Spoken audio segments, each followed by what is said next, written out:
तो आज के इस एक्सप्लेनेर में हम एक बेहद दिलचस्प सोर्स मटेरियल को डिकोड करने जा रहे हैं। हम बात करेंगे जेरूसलम के उस 1000 साल पुराने ड्रामेटिक इतिहास की और साथ ही जानेंगे सुल्तान सलाहुद्दीन अय्यूबी के ऐतिहासिक उदय के बारे में। ये सिर्फ एक कहानी नहीं है, बल्कि मध्ययुगीन काल की सबसे खूनी और हैरान कर देने वाली घटनाओं का पूरा चिट्ठा है। तो चलिए बिना किसी देरी के इस ऐतिहासिक सफर में गोता लगाते हैं।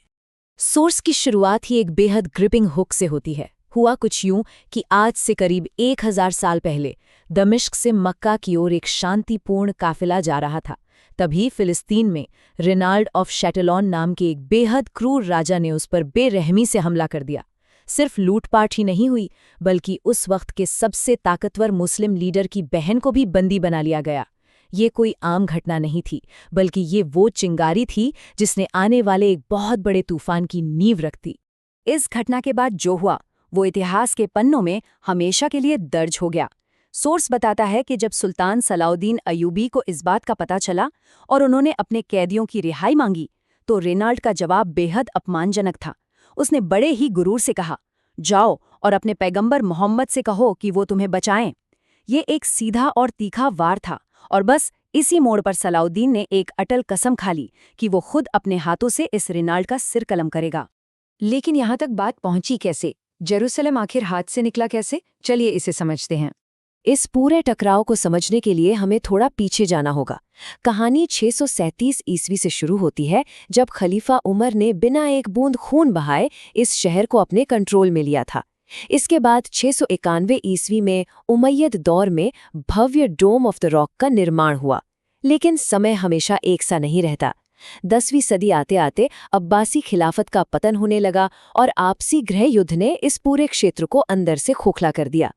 और इसी कमजोरी का सीधा फायदा उठाया पोप अर्बन द्वितीय ने, जिन्होंने 1095 ईस्वी में फर्स्ट क्रूसेड यानी पहले धर्म युद्ध का ऐलान कर दिया, जिसने यहाँ का इतिहास हमेशा के लिए बदल दिया। 1 लाख। जरा इस नंबर पर गौर कीजिए।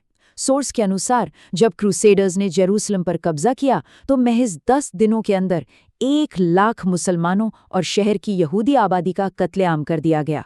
सोर्स इस घटना को कुछ इस तरह फ्रेम करता है कि उस वक्त हमलावरों का बर्ताव किसी आतंकवादी संगठन से कम नहीं था। जहां कभी खलीफा उमर के दौर में शांति से सत्ता बदली थी, वहां अब सिर्फ खून खराबा और तबाही थी। इस खौफनाक मंजर ने पूरे मिडल ईस्ट में एक ऐसा घाव छोड़ दिया जिसे भरना बहुत मुश्किल था। इस भयंकर तबाही के बाद इस्लामिक दुनिया पूरी तरह से बट चुकी थी। ऐसे में उदय होता है एक ऐसे लीडर का जो इन बिखरे हुए टुकड़ों को फिर से जोड़ने वाला था। लेकिन एक नया लीडर सामने आए उससे पहले एक और बहुत बड़े और खौफनाक खतरे को समझना जरूरी है। अल हशाशीन यानी दी असैसिन। ये एक बेहद खतरनाक और सीक्रेट ग्रुप था जो हशीश के नशे में बड़े बड़े मुस्लिम लीडर्स की राजनीतिक हत्याएं किया करता था। सोर्स बताता है कि ये लड़ाके इतने शातिर थे कि रातों रात जनरलों के बिस्तर के पास खंजर छोड़ जाते थे, एक मौत के पैगाम की तरह। सोचिए, उस वक्त खौफ और पैरानोया का आलम क्या रहा होगा। किसी को भी अपनी जान महफूज नहीं लगती थी। और इसी खौफ और अफरा तफरी के बीच एक लड़के का उदय होता है। सोर्स के मुताबिक हैरानी की बात यह है कि जन्म के वक्त इस बच्चे को एक मनहूस बच्चा माना गया था, क्योंकि ठीक उसी दिन इसके परिवार को शहर से निकाल दिया गया था। लेकिन किस्मत को कुछ और ही मंजूर था।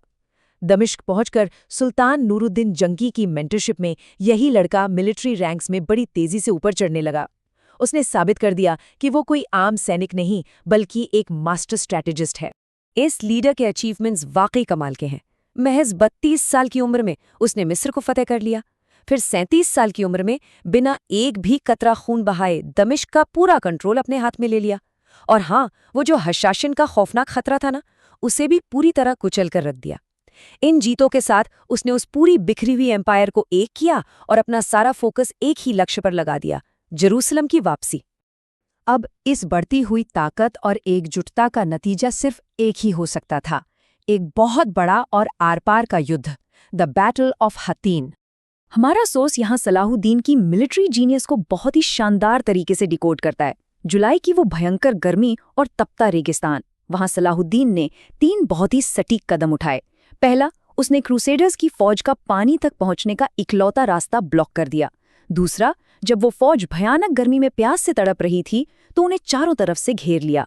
और तीसरा कदम उसने तब तक इंतजार किया जब तक कि क्रूसेडर राजा का टेंट आखिरकार जमीन पर नहीं गिर गया। इतिहास में रणनीति का इससे बेहतरीन उदाहरण शायद ही कोई और हो। इस जीत के बाद जो हुआ वो एक बहुत ही गहरा कॉन्ट्रास्ट पेश करता है। एक तरफ वो रेनाल्ड था जिसने इस्लाम के पैगंबर का घोर अपमान किया था। सलाहुद्दीन ने अपनी वो पुरानी कसम पूरी करते हुए खुद उसे मौत की सजा दी। लेकिन दूसरी तरफ क्रूसेडर राजा के साथ बर्ताव बिल्कुल अलग था। बंदी बनाए गए राजा की जान बख्श दी गई, उसे पीने के लिए ठंडा पानी दिया गया। सलाहुद्दीन ने कहा था कि एक राजा दूसरे राजा को नहीं मारता। ये वाकया उसके उसूलों वाले किरदार के बारे में बहुत कुछ कह जाता है। क्रूसेडर फौज को हराने के बाद अब बारी थी अंतिम लक्ष्य की ओर बढ़ने की, जेरूसलेम की एक शांतिपूर्ण फतह। लेकिन शहर को वापस लेना इतना आसान भी नहीं था। वहां एक बहुत ही हाई टेंशन नेगोशिएशन का दौर चला। शहर के नए कमांडर बेलियन ने एक सीधी और खौफनाक धमकी दी कि अगर उसे मजबूर किया गया तो वो पूरे शहर को आग लगा देगा। उसे डर था कि मुसलमान अंदर आएंगे तो 90 साल पहले हुए कत्लेआम का बदला लेंगे। इसी डर से उसने मस्जिद अल अक्सा समेत सब कुछ तबाह करने की धमकी दे डाली। खैर, यहीं पर सोर्स अपनी सबसे पावरफुल ऐतिहासिक तुलना सामने रखता है। 90 साल पहले जब क्रूसेडर्स ने कब्जा किया था तो सड़कों पर खून की नदियां बह गई थीं, लेकिन इसके बिल्कुल उलट जब सलाहुद्दीन ने जेरूसलम वापस लिया तो उसने खून खराबे के बजाय जनरल एमनेस्टी यानी आम माफी का ऐलान किया। हारने वालों को सुरक्षित बाहर जाने का रास्ता दिया, और तो और कई गरीब क्रिश्चियन कैदियों की आज़ादी की रकम उसने अपने खुद के खजाने के सोने से चुकाई। इतिहास में बदले की जगह दया की ऐसी मिसालें बहुत कम देखने को मिलती हैं। इस महान शासक की असल पहचान उसकी आखिरी संपत्ति से होती है। जेरूसलम को वापस लेने के बाद रिचर्ड द लायनहार्ट के 5 साल लंबे घेराव से भी उसने शहर को सफलतापूर्वक बचाया। लेकिन इस लंबी जद्दोजहद के बाद जब उसकी मृत्यु हुई तो सोर्स के मुताबिक उसके पास सिर्फ एक सोने का सिक्का बचा था। पीछे कोई बड़ा महल या खजाना नहीं था, बस एक ऐसी लेगेसी थी जिसका सम्मान उसके सबसे बड़े यूरोपियन दुश्मन भी किया करते थे। ऐतिहासिक कहानी तो यहाँ पूरी होती है, लेकिन हमारा सोर्स हमें आज के समय में वापस ले आता है, इस विरासत की आधुनिक गूंज। 700 ये एक ऐसा नंबर है जो इस पूरी ऐतिहासिक गाथा का इम्पैक्ट समझाता है। सोर्स हमें बताता है कि सलाहुद्दीन की उस डिसाइसिव लीडरशिप का ही नतीजा था कि जेरूसलम अगले 700 सालों तक लगातार मुसलमानों के कंट्रोल में रहा। ये कोई छोटी बात नहीं है, इसने सदियों तक पूरे मिडिल ईस्ट के नक्शे को आकार दिया। लेकिन 20वीं सदी में आकर दुनिया का पहिया फिर से तेजी से घूमा। वर्ल्ड वॉर 1 के दौरान ताकतवर ऑटोमन एम्पायर का पतन हो गया।